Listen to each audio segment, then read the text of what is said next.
उड़ीसा के अंदर कल शाम को 3 ट्रेनें टकरा गई और 3 ट्रेनों के टकराने की वजह से 300 लोगों की मौत हो गई। लेकिन अभी तक टीवी के ऊपर करीब 300 लोगों की मौत हो जाने के बाद भी मोदी देश के प्रधानमंत्री वो किसी का इस्तीफा ले रहे हैं या अपना इस्तीफा दे रहे हैं, ये इस्तीफा शब्द मैंने नहीं सुना है। एक एक करके डिटेल में मैं आपको पूरी खबर बताऊंगा ये कि कैसे लोगों को ये समझ में नहीं आ रहा है कि 2 ट्रेनों की तो टक्कर हो सकती है, आमने सामने से हो जाए, कोई पीछे से टक्कर मार दे तो 2 ट्रेनों की तो टक्कर हो सकती है, ये तीसरी ट्रेन की टक्कर कैसे हुई, 3 ट्रेनों की टक्कर कैसे हो गई, ये मैं आपको यहां पर जो है वो विस्तार से समझाऊंगा कि कौन सी ट्रेन किधर से आ रही थी, किस ट्रेन का नाम क्या था, कैसे ट्रेन टकराई है, कितने बजे का समय था, कितने क्या कैसे हुआ है। और ये तस्वीर आप देखिए, भारत का कवच, ये देश के प्रधानमंत्री अपनी फोटो यहां पर लगवाते हैं और इस कवच का नाम क्या था, इस कवच का काम क्या था और आज ये कवच जो है वो कहां पर है। और देश के रेल मंत्री वो भी जो है वो कवच दिखा रहे हैं यहां पर चैनलों में जाकर के कवच दिखा रहे थे। लेकिन आज ये हालत हो गई है, मालगाड़ी के ऊपर रेल का इंजन चढ़ गया है। तस्वीर बहुत भयानक है और रेल मंत्री साहब जो है वो अब यहां पर है। लेकिन आप देखिए किस तरह से जो है वो धराशायी हो गई। 3 ट्रेनें थी ये, इन 3 ट्रेनों के नाम क्या थे, 3 ट्रेनों के क्या नाम थे, कौन सी ट्रेन किधर से आ रही थी, कौन सी ट्रेन किधर जा रही थी, विस्तार से मैं आपको बताऊंगा। लेकिन पहले मैं भारत का कवच इसके बारे में थोड़ा आपको बताता हूं। ये इंडियन रेलवे की ऑफिशियली जो है ट्विटर हैंडल है उससे ट्वीट किया गया है और उस पर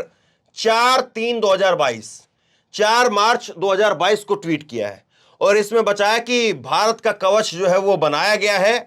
और भारत का कवच ये देखिए आप, ये मोदी की फोटो लगा करके, इंडियन रेलवे लगा करके ये जो है बताया गया। अब कवच का काम क्या था, कवच का काम ये बताया गया कि ये ट्रेन और ये ट्रेन अगर गलती से एक ही ट्रैक पर आ जाएंगी, आमने सामने आ जाएंगी, तो बीच में मोदी जी का कवच, भारत का कवच मतलब अब फोटो उन्हीं की लगी, भारत का कवच जो है वो आकर के खड़ा हो जाएगा। यानी मोदी जी की सरकार ने एक ऐसा कवच बना दिया जो बीच में आकर के खड़ा हो जाएगा।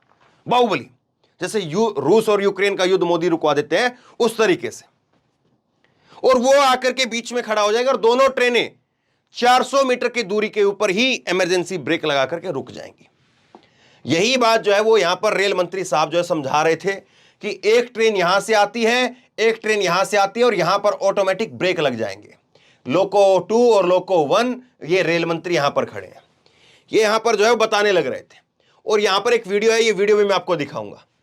और ये सैटेलाइट के जरिए समझाया गया कि देखिए एक ट्रेन इधर से आ रही है, एक ट्रेन इधर से आ रही है, उधर से जो है वो जो डायरेक्शन है वो भेजी जाएगी, उधर से संदेश आएंगे, उधर से जो है मैसेज रिसीव होगा और दोनों ट्रेनों का यहां पर इमरजेंसी ब्रेक लग जाएगा। ये बात जो सारी समझाई गई, लेकिन हुआ क्या, कहां पर है ये भारत का कवच जिसकी बात कही गई। और खुद जो है वो रेल मंत्री इस वीडियो के अंदर बताते हैं कि मैं इस ट्रेन के अंदर बैठा, जब एक्सपेरिमेंट किया गया तो मैं इस ट्रेन के अंदर बैठा था, एक ट्रेन के अंदर, और दूसरी तरफ से एक और ट्रेन जो है वो फुल स्पीड में दौड़ती हुई आ रही थी, इधर से हमारी ट्रेन फुल स्पीड में दौड़ती हुई जा रही थी। और दोनों ट्रेन जब आपस में टकराई तो टकरा नहीं पाई क्योंकि हमने भारत का कवच उसमें लगा दिया था और ट्रेनें 400 मीटर की दूरी के ऊपर ही, 400 यानी करीब आधा किलोमीटर की दूरी के ऊपर ही ब्रेक लगा करके रुक गई। ये बात जो है समझा रहे थे, वीडियो है, वीडियो आपको दिखाऊंगा मैं। लेकिन यहां पर क्या हुआ, यहां पर 3 ट्रेनें और 300 लोग। लेकिन अब कोई जिम्मेदारी लेगा कि ये भारत का कवच की फोटो लगा करके क्या कुछ कहा गया था। अब मैं आपको दिखाता हूं कि डिटेल में, पहले आप ये जरा इनको सुन लीजिए, फिर उसके बाद में मैं डिटेल में आपको दिखाता हूं कौन सी ट्रेन किधर से आ रही थी। इनको सुनिए आप, रेल मंत्री हैं ये, और ये किस तरह से जो है मोदी जी को धन्यवाद बोल रहे थे, मोदी जी को जो है वो पूरा क्रेडिट दे रहे थे। सुनिए जरा, और फिर उसके बाद में जो है मैं पूरी बात आपको बताता हूँ। कवच एक ऑटोमेटिक ट्रेन प्रोटेक्शन की टेक्नोलॉजी है। इसमें क्या होता है, मान लीजिए 2 ट्रेन है, दोनों ट्रेन अगर सेम ट्रैक पे अगर बाई चांस गलती से भी आ गई तो पास में आती है, उससे पहले कवच उसमें ब्रेक लगाएगा और उनको रोक लेगा, तो एक्सीडेंट नहीं होगा। मान लो एक ट्रेन के पीछे दूसरी ट्रेन जा रही है, तो इस केस में पीछे वाली ट्रेन एक सेफ डिस्टेंस पे रहनी चाहिए। अगर बाई चांस किसी भी कारण से ट्रेन अगर नजदीक आती है तो पीछे वाली ट्रेन में तुरंत कवच उसमें स्पीड कम कर देगा और उसमें ब्रेक लगा देगा। जैसे रेड लाइट है तो रेड लाइट के पास में जैसे ट्रेन पहुंचे उससे पहले पहले उस ट्रेन का कवच अपने आप उसे स्पीड को कम कर देगा, कम करके उसको रेड लाइट से पहले पहले रोक लेगा। कोई गेट आ रहा है तो उस गेट के पास जैसे ट्रेन पहुंचे, बाई चांस अगर ड्राइवर ने विसल नहीं बजाई तो भी कवच उसमें ऑटोमेटिकली विसल बजा देगा। तो ये एक ऐसी फैसिलिटी है जिससे यात्रियों की सुरक्षा में बहुत ही बड़ा बदलाव आएगा। प्रधानमंत्री जी का जो विजन है कि हमारे साधारण मानवी के जीवन में ऐसा परिवर्तन आए जो परिवर्तन उनके जीवन में एक बहुत बड़ा लाभ लाए, ये कवच ऐसी एक टेक्नोलॉजी है। जी, प्रधानमंत्री जी का विजन है, सब कुछ प्रधानमंत्री जी के नाम पर होता है, लेकिन जब हादसा होता है तो प्रधानमंत्री की फोटो गायब कर दी जाती है। हादसा होता है तो देखिए आप, रेल मंत्री की ड्यूटी लगाई जाती है और रेल मंत्री साहब जो है वो यहां पर ट्रेन के नीचे शायद उस भारत के कवच को ढूंढ रहे, जिस कवच की बात कर रहे थे। अब मैं आपको दिखाता हूं 3 ट्रेन का किस्सा क्या है और ये ट्रेन जो है वो किस तरह से जो है वो एक ही ट्रैक पर या कैसे अलग अलग ट्रैक पर आई। ये 3 ट्रेनें थी। एक ट्रेन है जिसका नाम है यशवंतपुर हावड़ा एक्सप्रेस, दूसरी ट्रेन है Shalimar Chennai central express, Coromandel express इसका नाम है, शालीमार चेन्नई कोरोमंडल चेन्नई सेंट्रल कोरोमंडल एक्सप्रेस, और तीसरी है मालगाड़ी। शाम करीब 7 बजे का वक्त था। ये 3 पटरियां आप इधर ऐसे समझिए, इस एक पटरी के ऊपर जो है वो पहले से यहां पर जो है वो मालगाड़ी थी। ये बीच वाली पटरी को आप समझ करके चलिए, यहां पर जो है वो मालगाड़ी पहले से थी। अब होता क्या है, शाम को 7 बजे कलकत्ता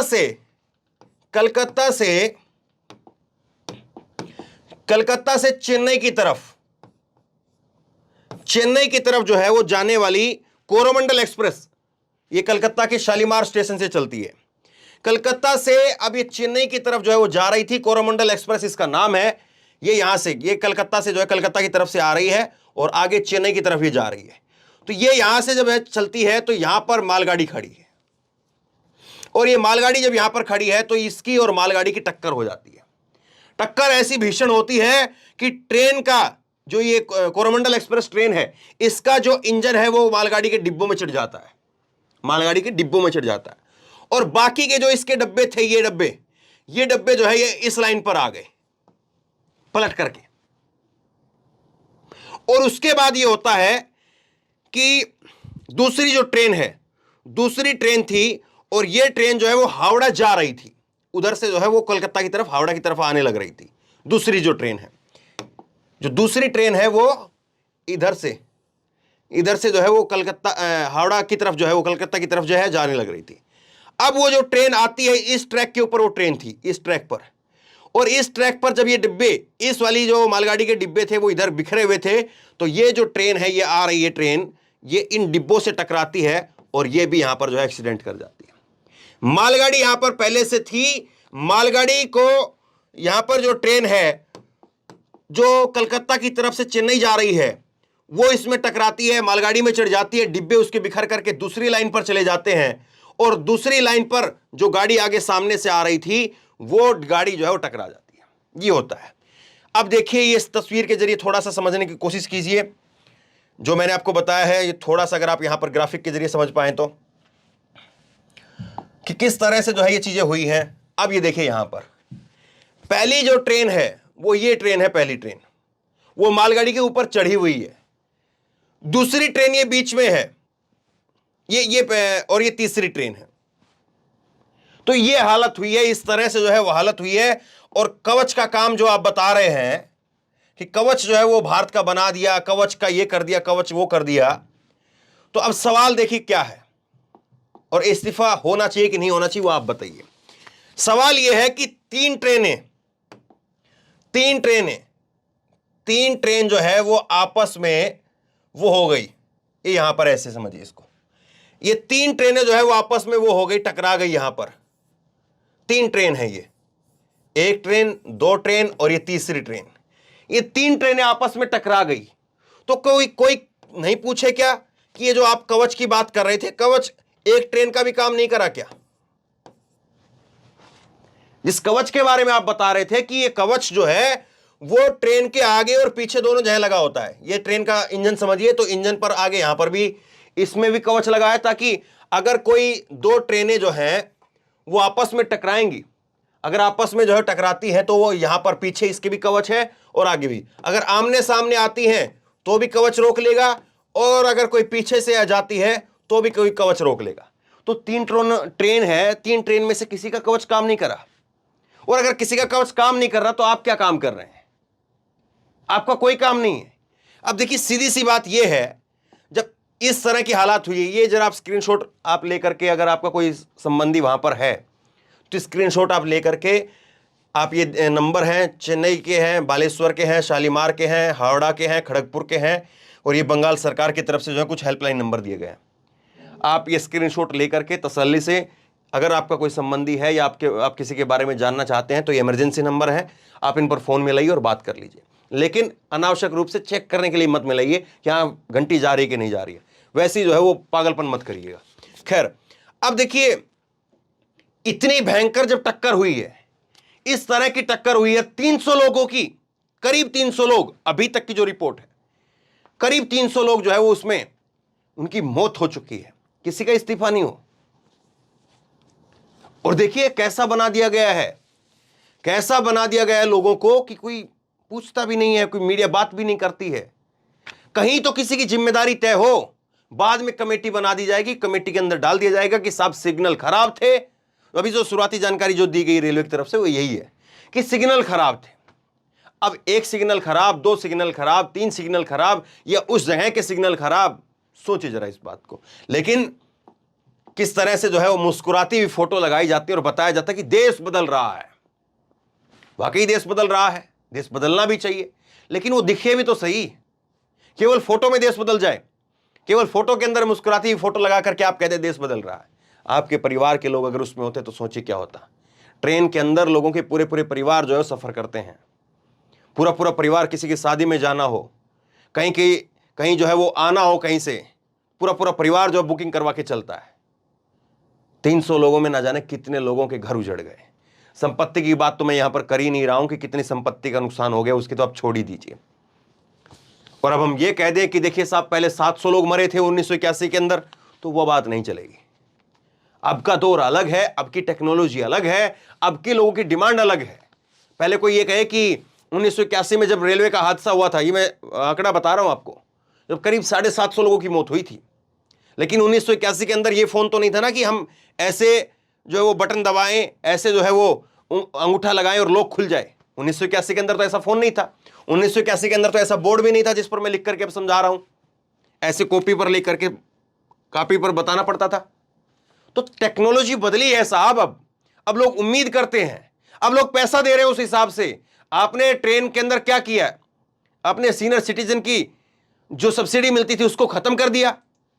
अब पैसा लेने के लिए कहीं पर जगह नहीं छोड़ते हैं, लेकिन जहां पर सहूलियत देने की बात हो तो कैसे मुंह मोड़ लेते हैं या कैसे फोटो गायब हो जाती है वो आपके सामने है। तो बहरहाल पूरी खबर मैंने आपको विस्तार से बताई है, लोगों तक इस खबर को पहुंचाइए। बहुत बड़ी खबर है, बहुत दुखद खबर है। लोगों को एक पिक्चर तो क्लियर होनी चाहिए ना दिमाग के अंदर कि आखिरकार ये हुआ कैसे है। खुद मुझे नहीं समझ में आया जब पहली बार मैंने खबर देखी कि 3 ट्रेन कैसे हो गई। फिर मैंने डिटेल में इसमें थोड़ा पढ़ा, तब जाकर के समझ में आया। लोगों तक इस खबर को पहुंचाइए। आप क्या सोचते हैं, इस्तीफा होना चाहिए या एक ऐसा जो है वो अमृतकाल चल रहा है, इस अमृतकाल में किसी के इस्तीफे की जरूरत नहीं है, ना जो है वो रेलवे मंत्री इस्तीफा दें और प्रधानमंत्री की तो बात ही आप अलग कर दीजिए। नीचे कमेंट बॉक्स में अपनी राय लिख करके जरूर बताइए। इस वीडियो को खूब शेयर कीजिए और इसी तरह की तमाम खबरों के लिए ऑनलाइन न्यूज़ एजेंडा को सब्सक्राइब कीजिए। साथ में जो बेल आइकन है घंटी उसको जरूर दबाइए, ताकि जैसे कोई खबर अपलोड करें उसकी नोटिफिकेशन सीधे सबसे पहले आपको मिल सके। धन्यवाद। इस खबर को अभी लाइक करें, शेयर करें, अभी चैनल को सब्सक्राइब करें और घंटी जरूर दबाएं।